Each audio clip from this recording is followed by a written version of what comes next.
ओम पितृदेवाय नमः। आज हम आपको अपने आलेख के माध्यम से यह बताने का प्रयास करेंगे कि हमें अपने पितरों का श्राद्ध किस दिन करना चाहिए और पितृपक्ष को मनाने का वैज्ञानिक तात्पर्य क्या है। इस पूरे विषय में जानकारी साझा करते हैं। आइए जानते हैं भारतवर्ष के इन महान पर्व के बारे में। किस दिन करें किसका श्राद्ध? ननिहाल पक्ष के पितरों का श्राद्ध चतुर्दशी को करना चाहिए। विवाहित स्त्रियों का श्राद्ध नवमी तिथि को करना चाहिए। माता के श्राद्ध के लिए नवमी तिथि को शुभ माना जाता है। सन्यासी पितरों का श्राद्ध द्वादशी तिथि को किया जाता है। अविवाहित जातकों का श्राद्ध पंचमी तिथि को करना चाहिए। पिताजी का श्राद्ध निधन तिथि या अष्टमी तिथि को करना चाहिए। सर्वपितृ अमावस्या पर उन सभी पितरों का श्राद्ध किया जाता है जिनकी मृत्यु की तिथि ज्ञात ना हो। हिंदू धर्म की एक विशेषता है कि यहाँ पर मनाए जाने वाले सभी धार्मिक पर्वों के पीछे वैज्ञानिक व पर्यावरण संतुलन अवश्य होते हैं। आइए जानते हैं कि पितृपक्ष मनाने का वैज्ञानिक कारण। हिंदू धर्म में सभी त्योहारों की भांति पितृपक्ष का एक विशेष महत्व है। 16 दिनों तक चलने वाले पितृपक्ष में हम अपने दिवंगत पितरों के सम्मान व तारण हेतु तर्पण, पिंडदान व श्राद्ध कर्म करते हैं। बात करते हैं अपनी सर्वश्रेष्ठ सनातन परंपरा की और वैज्ञानिकता की। आपने कम सुना होगा कि कोई पीपल, बरगद के पेड़ लगाए गए या कभी किसी को उनका बीज बोते हुए देखा गया हो, या कोई बोले कि मैंने पीपल और बरगद के बीज खरीदे। क्योंकि बरगद और पीपल की कलम जितनी चाहे रोपने का प्रयत्न करें परंतु नहीं लगेंगी। क्यों? सोचिए। क्योंकि प्रकृति ने इन दोनों उपयोगी वृक्षों को लगाने के लिए अलग ही संरचना की है। इन दोनों वृक्षों के फलों को कौवे खाते हैं और उनके पेट में ही बीज का प्रसंस्करण होता है और तब बीज उगने की स्थिति में आते हैं। उसके बाद कौवे जहाँ जहाँ बीट करते हैं वहाँ वहाँ पर दोनों वृक्ष उग आते हैं।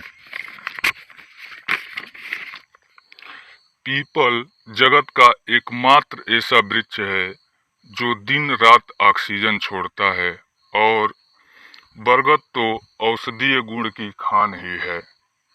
इसलिए दोनों वृक्षों को लगाने में कौवे का विशेष महत्व होता है। क्योंकि मादा कौवा भाद्रपद माह में अंडे देती है और नवजात बच्चों का जन्म होता है। इस नई पीढ़ी के बहुपयोगी पक्षी को पौष्टिक और भरपूर आहार मिलना अति आवश्यक है। इसलिए हमारे वैज्ञानिक ऋषि मुनियों ने कौवे के नवजात बच्चों के लिए हर छत पर श्राद्ध के रूप में पौष्टिक आहार, विशेषकर दूध और चावल से बनी खीर व जल का प्रबंध करना प्रारंभ किया, जिससे कि कौवों के नवजात बच्चों का पालन पोषण हो और प्रकृति का संरक्षण होता रहे तथा हम सभी अपने श्रेष्ठ पूर्वजों को उनके पुण्य कर्मों को स्मरण कर उन्हें सम्मान देते रहें। क्या है श्राद्ध पक्ष में कुश के प्रयोग का धार्मिक और वैज्ञानिक महत्व? पितर तर्पण में कुश का खास महत्व होता है, जो एक प्रकार की घास होती है। सनातन धर्म में कुश को विशेष महत्व प्राप्त है। यही कारण है कि हर प्रकार के शुभ तथा धार्मिक कार्य को संपन्न करने इसका प्रयोग किया जाता है। अथर्ववेद में बताया गया है कि कुश क्रोध को नियंत्रित करने में सहायक होती है। साथ ही साथ इसका प्रयोग औषधि के रूप में भी किया जाता है। कुछ धार्मिक किंवदंतियां ये भी हैं कि कुश भगवान विष्णु के रोम से निर्मित हुई है। कुश के संबंध में महाभारत में एक प्रसंग है। एक बार जब गरुड़ देव स्वर्ग से अमृत कलश लेकर आ रहे थे, तब कुछ देर के लिए उन्होंने कलश को जमीन पर कूस घास पर रख दिया था।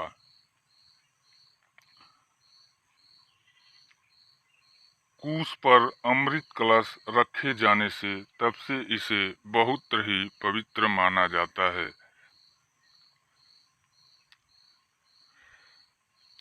वहीं कुश की अंगूठी के अनामिका अंगुली में पहनने के पीछे भी इसका आध्यात्मिक महत्व है। धार्मिक अनुष्ठान में कुश की अंगूठी को हथेली तीसरी उंगली में पहनना पड़ता है। दरअसल अनामिका यानी रिंग अंगुली के नीचे सूर्य का स्थान होने के कारण इसका महत्व और भी बढ़ जाता है। ज्योतिष में सूर्य को तेज और यश का प्रतीक माना गया है और ऐसे में इससे प्राप्त होने वाली ऊर्जा धरती पर नहीं जा पाती। हिंदू धर्म में हर एक चीज के पीछे वैज्ञानिक तथ्य जरूर छिपा होता है। पूजा और धार्मिक अनुष्ठान में कुश घास के इस्तेमाल के पीछे भी वैज्ञानिक कारण छिपे हुए हैं। कुश घास में एक तरह का प्यूरिफिकेशन का गुण होता है। इसका उपयोग चीजों को शुद्ध और दवाइयों के रूप में किया जाता है। कुश में एंटी ओबेसिटी, एंटीऑक्सीडेंट और एंजाइम कंटेंट मौजूद रहता है, जो किसी भी तरह के बैक्टीरिया को मारने में सक्षम होता है। असीम शांति और मोक्ष मार्ग का प्रतीक है पितृ पक्ष।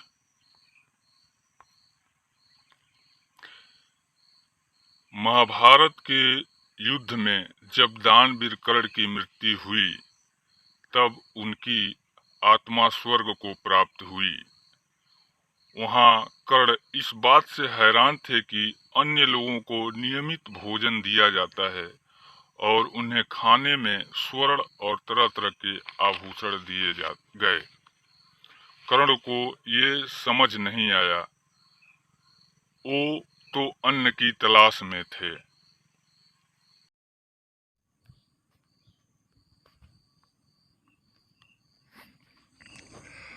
अंत में उन्होंने इंद्रदेव से ही इसका कारण पूछा कि उन्हें भोजन के स्थान पर गहने और सोना क्यों दिया गया। तब इंद्र ने कर्ण को कहा कि आपने अपने पूरे जीवन में केवल सोना और आभूषण ही दान में दिया। आपने न कभी किसी गरीब और न ही कभी अपने पूर्वजों को अन्न का दान दिया। कर्ण को एहसास हुआ कि एक गरीब व्यक्ति के लिए बहुमूल्य रत्न से ज़्यादा अन्न कीमती है।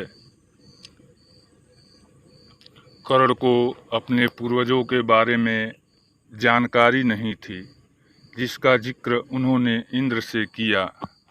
दानवीर कर्ण की समस्या को समझते हुए इंद्रदेव ने उन्हें 15 दिन के लिए पृथ्वी पर वापस जाने की अनुमति दे दी, ताकि वो इस अवधि में अपने पितरों को दान व तर्पण कर सके। यही वो 15 दिन की अवधि है जो आज भी पितृपक्ष के रूप में मनाई जाती है। हमारा जो देश है वह उत्सवों का देश है। ओम पित्राय नमः। हर हर महादेव।